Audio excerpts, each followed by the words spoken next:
उजळून घे তুমি হাসলে আমার ঠোঁটে হাসি।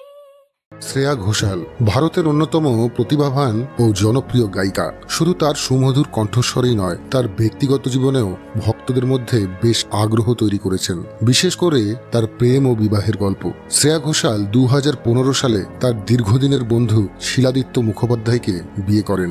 শিলাদিত্য একজন সফল উদ্যোক্তা ও প্রযুক্তি বিশেষজ্ঞ। তাদের প্রেমের গল্প অনেকটাই সিনেমার মতোই, দীর্ঘদিনের বন্ধুত্ব থেকে প্রেমে পরিণত হওয়া এবং অবশেষে বিয়ের মন্ত্রে আবদ্ধ হওয়া, সবটাই যেন এক রোমান্টিক কাহিনী।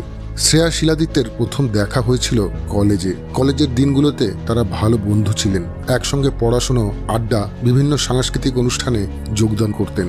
সময়ের সাথে সাথে তাদের মধ্যে বন্ধুত্ব আরো গভীর হয় এবং তারা একে অপরের প্রতি আকৃষ্ট হন। বন্ধুত্ব থেকে প্রেমে পরিণত হওয়ার এই যাত্রা মোটেই সহজ ছিল না। তাদের মধ্যে অনেক উত্থান পতন এসেছিল, কিন্তু সবকিছু সামলে তারা নিজেদের ভালোবাসার সম্পর্ককে দৃঢ় করে তোলেন। এই দীর্ঘমেয়াদী সম্পর্কের ফলে তাদের মধ্যে গভীর বিশ্বাস ও সমঝোতা গড়ে ওঠে। 2015 সালের 5ই ফেব্রুয়ারি শ্রেয়া এবং শিলাদিত্য কলকাতায় এক গোপন অনুষ্ঠানে বিয়ে করেন। শুধুমাত্র ঘনিষ্ঠ পরিবার ও বন্ধুরা উপস্থিত ছিলেন এই অনুষ্ঠানে। শ্রেয়া তার সামাজিক যোগাযোগ মাধ্যমে তাদের বিয়ের ঘোষণা করেন এবং ভক্তদের ভালোবাসা ও আশীর্বাদ চান। তারা একে অপরের প্রতি অত্যন্ত সহানুভূতিশীল এবং একে অপরের কাজ ও সৃষ্টিশীলতাকে সম্মান করেন। শ্রেয়া তার সঙ্গীত জীবনে যেমন সফল, তার ব্যক্তিগত জীবনেও তিনি অত্যন্ত খুশি।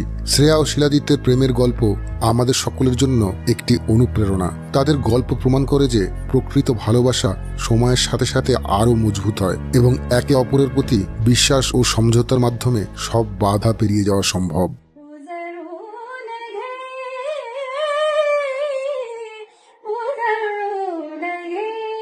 मन मंदिरा